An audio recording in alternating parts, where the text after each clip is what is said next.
mentioned, our Deputy CEO, Ms. Lauren Lim, will be moderating the dialogue.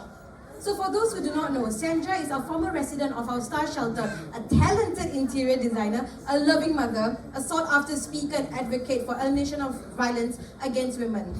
It is with pride and honor that I welcome these women who've inspired many generations before and after us. Please put your hands together to welcome Sandra and Ms. Lauren Lim up on stage.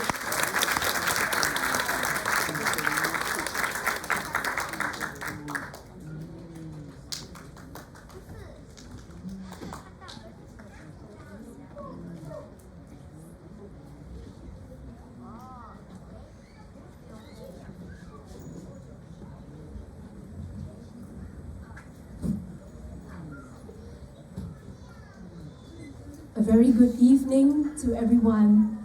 Thank you so much for being here and showing your support. We really need to stand together to eliminate violence in our society. And Sandra, you have been such an inspiration to me and to everyone who have heard your story. And I'm sure tonight will be no exception for today's audience. So Sandra, I remember the day you and your daughter Jessica came to the shelter. That was in 2014, and she was just 8 years old. And she was a little bit reserved and shy. But today, she's a lovely 16-year-old lady, just finished her O-levels, so she's partying tonight, right? That's why she's not here. And she has she's grown up to be so strong and opinionated. And you've done such a wonderful job with her. When you came in 2014 with Jessica, it was after 9 years of living in an abusive relationship. Maybe you can share with us how it was like for you all those years. And also, how was it like for Jessica? Thanks, Lori. I'm so happy to be here tonight. It took me 9 years to actually apply for PPO, according to the Minister of State. Soon, it takes about 7 times thinking. For me, it was too long for 9 years. The first incident took place 2 weeks after the wedding. He banged my head onto the wall with insult and threats, and this intimidations is becoming a constant nagging at home. I had experienced physical abuse such as kicking, punching, slapping, or even spitting at many other incidents that took place. And it's not just on the physical, he also damaged my work-related items, and as well as my personal belongings, just to vent his anger. One of the most severe incident I recall that he actually confined me at home, preventing me from seeking medical treatment for my injuries. Often at that time, when he would get to my daughter, when he was not contented with me. Home was never a safe place for people like us. We live in fear, not knowing when is the next incident will break out, whether we're gonna sleep well tonight or we're gonna have to wait for the police officer to come to defuse the situation. I have developed a habit of secretly hiding my work, fearing that he will destroy my work and destroy my possibilities of making money.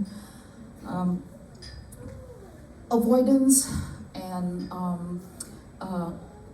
keeping a safe distance to make sure that I do not trigger any incidents has become a lifestyle back then. And for me, like weekends or public holidays are the most alerting time. These are where the violence took place more often. It was very, very, very tiring at the time. I live double life. When I go out and pretending that nothing's happened, we always have to wear masks.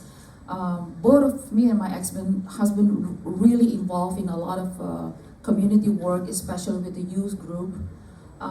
We were leaders in the society, and I have to put up a face, to be the good role model of society. Back then, it was really, really tiring.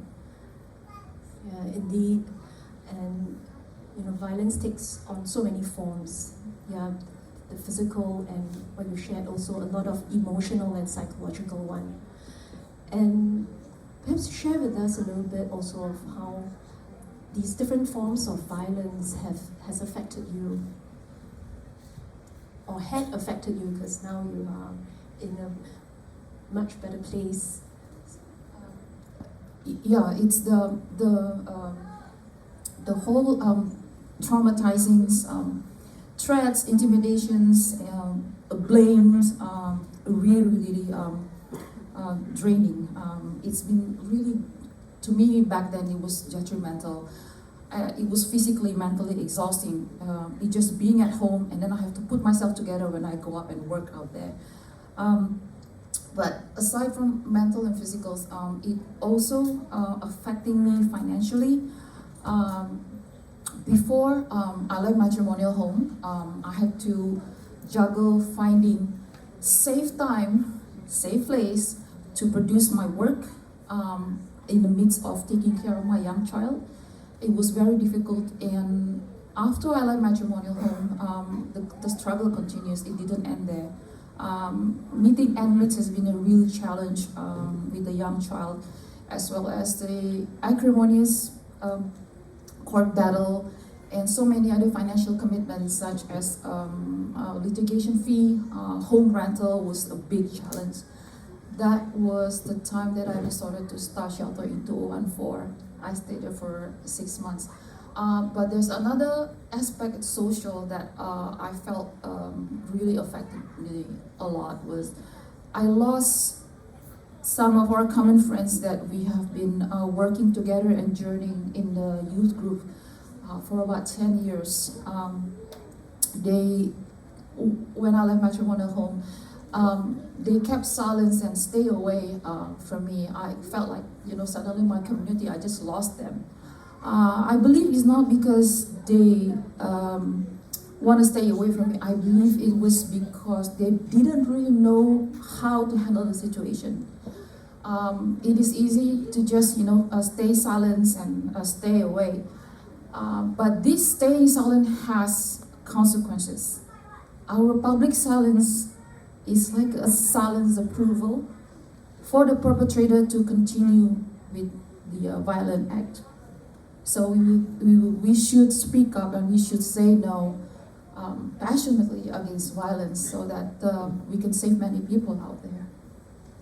Indeed, yeah, it takes a whole community to support the survivor and to help, even like bystanders, when they just can come in and say something, a neighbor who is just listening to what's happening next door, could just step in and say and check in, when such violence is happening. So indeed, we need that. That was one of my passion, to share my story. It has not been easy to recall all of this thing, but I think it's really worth it. We have to recognize that violence should never be tolerated, and we should motivate the bystander to speak up and reach out.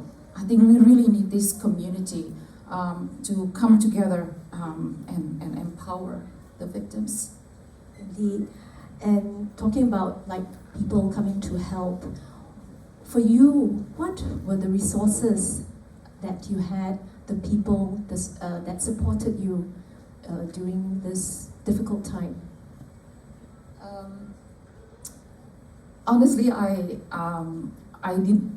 didn't grow up in Singapore. I had no family roots back then, and the point of I left matrimonial home, I was really feeling alone. But the number of friends that I have, actually there's one here tonight, was really, really a great supporter who stand up for me and give me the encouragement to go on. I think that's where I felt that the community plays a big role in fighting domestic violence. Yeah, I think you're fortunate to have friends to support you, even though your family was far away. Yeah, and I think many foreign spouses, yeah, they have even a greater need for support because most of their families cannot support them when they're not around physically. Yeah, so That's what the Star Shelter is. So one of the great support when I came to Star Shelter in 2014, it really felt like home. Coming from my background where home was never a safe place, going into Star Shelter, suddenly I found a place that is safe. I found acceptance. People really accept me for who I am and not being judged for what I've been through. And you guys provide so many ways to support, to counsel, and so many different kind of activities that help to bind that relationship again. And to me, the place is like a sanctuary. The women, the residents, I believe there are some residents here, they are forever like my families. We went through the same thing. I understand all your struggles. I understand what you've been through. And to me, it is really like a family. It's a family that I'm not being judged and I'm being accepted. And we do things together. And really, for the first time, after that 9 years, I felt like I'm really enjoying going out together, doing things together, and without any fear. At that point of time, it works like a springboard for me to get ready to be planted back into the society. I think every survivor needs to experience this as a part of the healing journey. thank you so much for sharing that. Yes, we definitely try to make the shelter a refuge and like what you said, is you felt very safe and very family environment to build that friendship so that you can have a community of support for one another. Yeah, It was wonderful. It was precious. yeah, I know. I know of some of you who actually still help babysit each other's children and all after you're leaving the shelter. So yeah, that's so. Yeah, even the little that we have, you may not have enough. I remember one of the trip we went to assist the elderly. I found it was most rewarding, and when we don't really have enough, but we have a little bit to give, and there is a joy in giving. All right, the Star Givers program, where you got the Dignity Kitchen. Yeah. Oh yes, a Dignity Kitchen. Yeah, where so Star Shelter, we have a empowerment program where our residents actually go and do volunteer work as well to really. I think many of you didn't have a chance to do volunteer work, and after that, you know, knowing that even though you're in a difficult situation, you still can bring a smile to someone else, and you still can contribute to society. Yeah. So, maybe just wanted you to share also, you know, what was difficult for you to come forward to get help. I know it was, you know, after 9 years, and yeah, what made you come forward? I believe it's a lack of understanding. I grew up in a religious family with this very strong mindset that marriage is till death do us apart. For 9 years, I was hoping that things will get better. I had no understanding until I went to PAVE.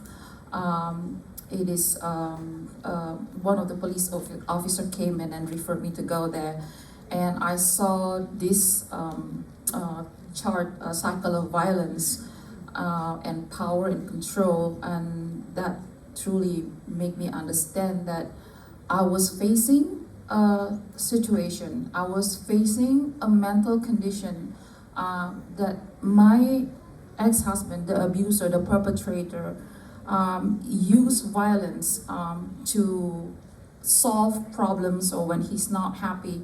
And it is something that is similar condition to addiction. People get addicted to alcohol or gambling and they cannot help themselves from the addiction.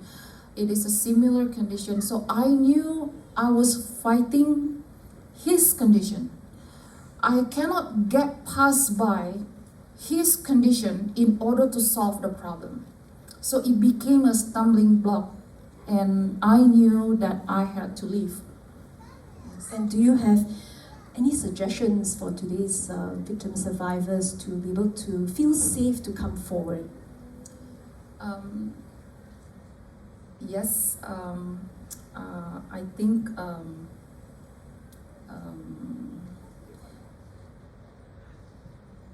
there were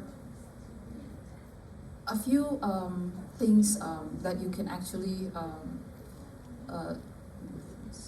do as a community. Yeah. I think we need the community to work together and come forth to create an environment that is supporting the victims. For example, like the workplace. We learn to identify the survivors, and once we identify them, we must be willing to accommodate to help the victims to put safety first. I know there's a company like Deloitte Asia Pacific has implemented this in the company to a great extent. And I'm also aware that UWS, United Women of Singapore, has started championing the same course a few years back. I think it's really, really great. It empowers a lot of people, and I wish to see more implementation in different sectors, in religious community, in healthcare industry, and many other establishment, institution, universities, schools, all kind of that penetrates different layers of society today. And I was hoping that people do not tolerate violence anymore, and the whole nation will unite together and say no more to violence, and we can achieve what Ministry of State was saying, that resolve conflicts with peace or with healthy approach. Indeed, so well said. It's definitely a whole society approach. Whole of society needs to come together. The different civil societies with government bodies, the social service agencies, and everyone. So, what a good point that you shared. Thank you so much. I dream looking at Singapore geographically as it is a small island, but it has a very strong potential, not just on the economic, but it's also to be a model for many other nations, because we aware that there are other cultures who tolerate violence. They're okay with wife beating, children beating is acceptable, where we come forth very strong and say, no, there are better ways to solve conflict resolution, but violence is never the answer, will never be, is never, and should never be used for conflict resolution. We can be the shining example that impact many other nations. That is my dream. What a wonderful dream. But you are actually turning it into a reality as well with the work that you're doing, being here today, sharing your story. I know it's not easy, each time you do this, but you still come forward and share, and we're just so fortunate to be able to listen to your story, learn from you, and it's really so heartening to know that, you have actually come out to be so strong. There's such a term when we do trauma-informed work, there is this concept called post-traumatic growth, where the person, the survivor will actually, after being depressed from the trauma, when she bounces back to a level of happiness that was even higher than where she was at before experiencing the trauma. So, hearing from you, Sandra, I think, you are the epitome of, someone who has shown post-traumatic growth. And yeah, I really just applaud you, your courage, and your commitment and passion to this cause. So, just one last thing, I think we are out of time. What is your message of hope to survivors today? Well, I every time I see survivors, my heart beaming. I see the struggle they went through. They have such an extra strength in them, a strength to overcome, a strength to withstand, a strength to persevere in the midst of crisis they are facing through. I believe so much that having gone through these experiences, every challenges is always a promotion. It is an opportunity to overcome, is opportunity to rise. Every setup is actually a step up. You can always get better. I believe in getting better and not getting bitter. So what was broken in our life, like ashes, can turn into beauty. I think that extra strength that you carry with the values that you have, you can outshine many in different places in making an impact in the society. You're nebulous because your past does not determine your future. What you decide today determines your future. What you do today, what you think today, what you invested in your time really is what your future is. No one or no brokenness can determine your future, but it is our decisions that you are stronger than you think you are. I think there are many other survivors here, no matter what it looks like that you're going through right now, maybe going down the hill, what problem, but you just have to go through it. You just have to try your best. Keep your values, good characters, and persevere. You will get there someday. You see the light at the tunnel. It is amazing. Wow. Words of wisdom indeed. Thank you so much, Sandra. Really, so much to learn from you. So, yes, thank you. Ladies and gentlemen, just give her another warm round of applause. Thank you so much, Sandra. Thank you. Thank you. I hope everyone has had some key takeaways from the insightful session between Miss Sandra Olia and Miss Lauren Lim. I'm immensely inspired. And now, before we get back to the program, to support our efforts in supporting victim survivors of domestic violence, we appreciate any and every form of support. A $25 donation pays for a survivor of domestic violence and her child's weekly cost of traveling to and fro work and school. A $50 donation provides a woman in distress with one therapy session to help her heal from the trauma of her past. A $100 donation pays for our 10 women and girls to attend a workshop that will help them to find and keep jobs. And a $250 donation provides meals for a month of 30 women and children who are rebuilding their lives after surviving domestic violence. If you would like to make a donation, you can find the QR code on the screen, or you can click on the link within the e-program booklet. And now, to kick off the second segment of our concert, we have Danish. He'll be performing an original song titled Victories Nobody Sees. This song is dedicated to those who have achieved their own victories behind closed doors, where one should be proud of what they have overcome, even if nobody has seen it. Please welcome Danish.